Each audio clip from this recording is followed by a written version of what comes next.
Hello viewers, welcome to my channel medical world with Atif Samuel. So friends, आज हम medical diagnosis and treatment यानी medicine के दूसरे topic पर आते हैं, जो कि कार्डियोवैस्कुलर डिजीजेज और सिम्टम्स। ठीक है, दूसरी जो आज हम पढ़ेंगे दैट इज डिस्निया यानी शॉर्टनेस ऑफ ब्रेथ। ठीक है, इसके बारे में पढ़ेंगे फ्रेंड। जो हमें सांस लेने में दिक्कत होती है, शॉर्टनेस ऑफ ब्रेथ होती है, तो वो भी एक कार्डियोवैस्कुलर सिस्टम का एक अहम सिम्टम होती है। तो आज हम पढ़ेंगे दैट इज डिस्निया।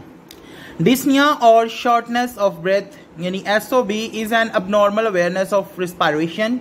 रिस्पायरेशन यानी कि जो हम हवा अंदर लेके जाते हैं और खारिज करते हैं, यानी ऑक्सीजन अंदर लेके जाते हैं और कार्बन डाइऑक्साइड हम जो बाहर निकालते हैं, यानी इनहेलेशन एंड एक्सपायरेशन। ठीक है, उसके अमल में जो हमारी रुकावट होती है, दिक्कत होती है, तकलीफ महसूस होती है, उसको हम कहते हैं डिस्निया। ठीक है, dyspnoea in heart disease is precipitated और exacerbated by exertion but may be occur at rest. ठीक है, वो कह रहे हैं जब हम बहुत ज्यादा काम करते हैं या बहुत ज्यादा हम उसको मेहनत में शक्ल वाला काम करते हैं तब होता है, लेकिन ये आराम सुकून से बैठे हुए बंदे को भी हो सकता है। ठीक है, dyspnoea it result from elevated left atrial और पल्मोनरी वेनस प्रेशर और हाइपोक्सिया। अगर किसी बंदे को लेफ्ट एट्रियल जो है प्रेशर जो है या पल्मोनरी वेनस प्रेशर यानी कि जो फेफड़ों से ब्लड जो डीऑक्सीजनेटेड ब्लड आता है उसमें प्रेशर में इजाफा हो जाए या एट्रियल प्रेशर में इजाफा हो जाए, या फिर हाइपोक्सिया यानी ऑक्सीजन की शॉर्टेज या ऑक्सीजन कमी हो,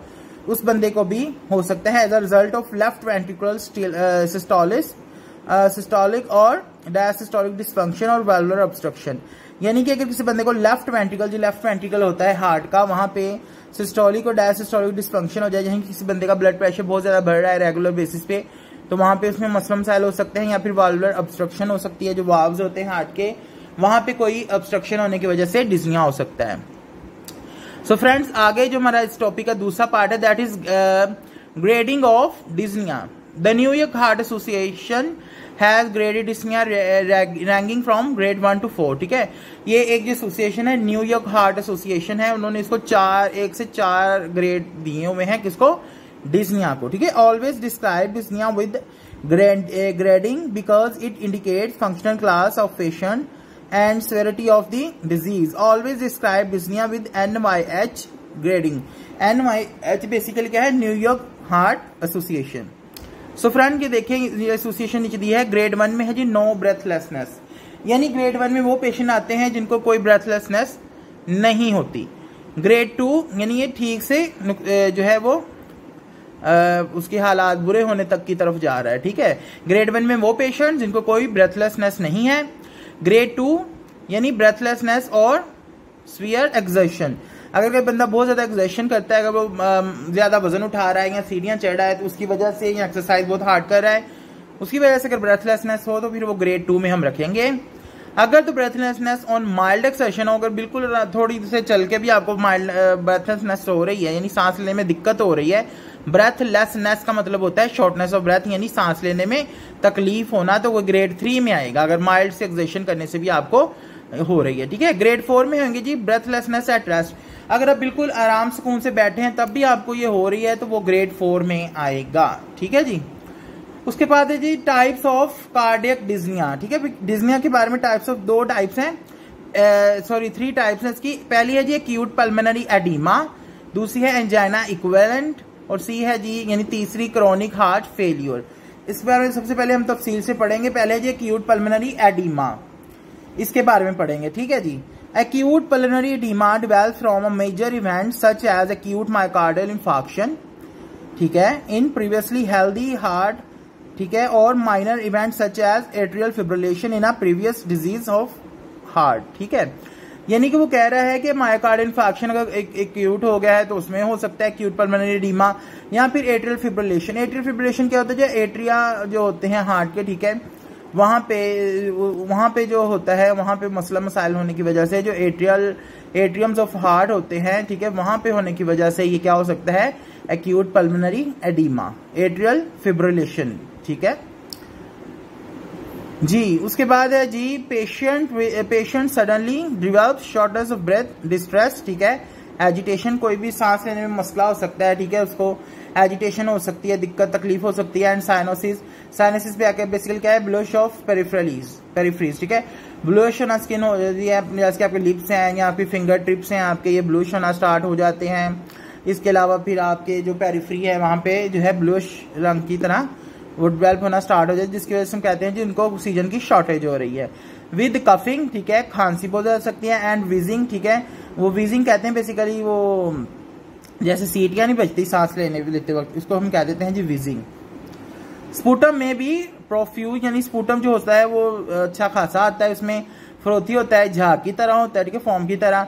एंड ब्लड स्ट्रेक्ड और पिंक, और यहाँ पे वो या गुलाबी कलर का हो सकता है, यहाँ पे इसमें ब्लड के कुछ कतरे या फिर निशान हो सकते हैं, ठीक है। हार्ट अस्कल्टेशन, हार्ट अस्कल्टेशन कहते हैं बेसिकली जो हम स्टेथोस्कोप से दिल को आवाजें सुनते हैं, ठीक है, उसको हम कहते हैं हार्ट अस्कल्टेशन। रिवील्स क्रेपिटेशन, ठीक है, और रॉन्किंग, ठीक है, ये बेसिकली साउंड्स हैं। तो ये साउंड्स क्रेपिटेशन ऐसे साउंड है जैसे लगता है जैसे कोई चीज मतलब एक दूसरे पर रगड़ते नहीं हम, जैसे कोई इस तरह की आवाज सुनाई देती है। रॉन्की कोई ऐसी तरह की आवाज खाई देती है, जैसे हम फर्ज किया अगर हमारे स्पूटम है गले में, तो वो ऐसे लगता है जैसे जब हम सांस लेते हैं तो जैसे वो गार्गल नहीं करते, इस तरह की आवाज आती है, ठीक है। तो ये दोनों आवाजें जो है हमें हार्ट अस्कल्टेशन में सुनाई देती हैं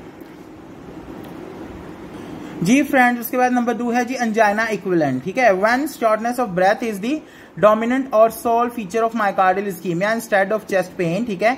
जब चेस्ट पेन हमें नहीं होती मायोकार्डियल इस्कीमिया में, लेकिन बाकी सारी लामतें हो रही हैं जिससे शॉर्टनेस ऑफ ब्रेथ भी है, ठीक है, और भी दूसरे फीचर्स हैं, तो उसे हम क्या कह देते हैं जी एंजाइना इक्विवेलेंट, ठीक है। एंजाइना पेक्टोरस नहीं कहते कि वहां हमें पेन नहीं हो रही हार्ट में, लेकिन दूसरी सारी लामतें सॉरी हो रही हैं।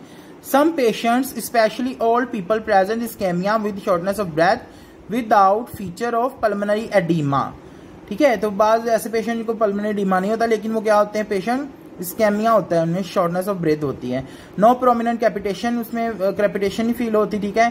ईसीजी शोज एसटी चेंजेस, ठीक है, एसटी चेंजेस, ये जो उसकी ईसीजी होती है उसमें एसटी चेंजेस ग्राफ होते हैं, ठीक है, उनमें चेंजेस हमें दिखाई देती हैं। And treatment of angina relieves shortness of breath even without diuretics, हमें डायूरेटिक्स भी नहीं देते, लेकिन एंजाइना को ही हम ट्रीट करने से उसकी जो लामात है वो दूर होना शुरू होती है, जिसे कहते हैं एंजाइना इक्विवेलेंट, ठीक है फ्रेंड। इधर देखिए अभी है जी shortness of breath dyspnoea. System कौन सा है जी, कार्डियोवैस्कुलर सिस्टम है, एक्यूट डिस्निया एट रेस्ट और क्रॉनिक एक्सेशनल डिस्निया, ये दोनों हम पढ़ेंगे, ठीक है। एक्यूट डिस्निया एट रेस्ट क्या होता है, एक्यूट पल्मोनरी एडिमा हो सकता है, ठीक है, वहां पे मायोकार्डियल इस्केमिया हो सकता है, एंजाइना में प्रेजेंट और not just with dyspnoea, and this presentation is called angina equivalent. जैसे आपको पहले बताया कि पेन के बगैर भी एंजाइना हो सकता है, वो हो सकता है, ठीक है, शॉर्टनेस ऑफ ब्रेथ। अभी है जी chronic exertional dyspnoea. Chronic heart failure अगर हो, बंदे को काफी अरसे जो हार्ट फेलियर हो रहा हो, तो उस सूरत में जो क्या होता है, डिस्निया होता है। मायोकार्डियल इस्कीमिया हो, एंजाइना में प्रेजेंट जस्ट विद डिस्टेक्टा and this presentation is called angina equivalent. तो वो भी यही कह रहा है, क्रोनिक हार्ट फेलियर और एक्यूट पल्मोनरी एडिमा में, ठीक है। तो ये एक्यूट कंडीशन में डिस्निया और क्रोनिक एक्सेशनल डिस्निया होता है, ठीक है जी फ्रेंड्स। जी फ्रेंड्स के बाद है क्रोनिक हार्ट फेलियर के बारे में उन्होंने बताया हुआ है, तो वो दो तरह से होता है। एक होता है जी ऑर्थोपिनिया, ठीक है, एक है जी ऑर्थोपिनिया और दूसरा है प्रॉक्सिमल नॉक्टर्नल डिस्निया, ठीक है। ऑर्थोपिनिया क्या है, ऑर्थोपिनिया जैसे आपको पता है उससे पोजीशन से रिलेटेड है, is dyspnoea that occurs during supine position recumbency as a result from increase in venous return. जब हम लेटते हैं स्पाइन पोजीशन में तो वो क्या होता है, वीनस रिटर्न जो होता है वो ज्यादा हो जाता है, जिसकी वजह से डिस्निया होना स्टार्ट हो जाता है, शॉर्टनेस ऑफ ब्रेथ स्टार्ट हो जाती है। ये बेसिकली क्रोनिक हार्ट फेलियर वाले में होता है, जैसे बंदा जो है वो बिल्कुल सीधा लेटता है तो उन्हें क्या होना शुरू हो जाता है, ऑर्थोपिनिया, यानी dyspnoea that occurs during supine position. Paroxysmal nocturnal dyspnoea PND is the shortness of breath that occurs abruptly 30 minutes to 2 hours after going to bed and is relieved by sitting up or standing up। यानी जब बंदा सोने के लिए बिस्तर पे जाता है तो 30 मिनट से 2 घंटे के बाद जो है, जब बंदा बेड पर होता है तो ये उसके बाद रिलीव होना किससे शुरू होता है, जब सीधे हम बैठ जाते हैं, उठकर लेटे हो तो हमारी सांस रुकती है तो हम फौरन उठकर बैठ जाते हैं या खड़े हो जाते हैं, उससे हमारा जो है वो शॉर्टनेस ऑफ ब्रेथ ठीक हो जाता है। तो ये फ्रेंड था क्रोनिक हार्ट फेलियर की वजह से डिज्निया, ऑर्थोपिनिया और प्रॉक्सिमल नॉक्टर्नल डिज्निया यानी PEND। सो फ्रेंड्स ये था हमारा आज का topic, that is dyspnoea, shortness of breath यानी सांस लेने में दिक्कत महसूस होना। तो ये भी कार्डियोवास्कुलर की एक सिम्टम है, ठीक है। जैसे हमने पहले चेस्ट पेन पढ़ा, तो अभी हमने क्या पढ़ा है जी, ऑर्थोपिनिया और प्रॉक्सिमल नॉक्टर्नल डिज्निया, यानी जो कि डिज्निया की आगे टाइप्स हैं क्रोनिक हार्ट फेलियर की वजह से। सो फ्रेंड्स प्लीज़ मेरे चैनल को लाइक कीजिए, सब्सक्राइब कीजिए, शेयर कीजिए, उसे ज़्यादा से ज़्यादा प्यार दें, सपोर्ट करें, ताकि मैं आपके लिए मजीद मेडिसिन से रिलेटेड इस तरह की कुछ और वीडियोज़ लाऊँ। और फ्रेंड्स ये हमारा आज का दूसरा टॉपिक था, दैट इज़ डिज्निया। तो उम्मीद करता हूँ आप इसे लाइक करेंगे, मैं इस तरह की मजीद वीडियोज़ आपके लिए लाता रहूँगा। Okay, goodbye, thank you.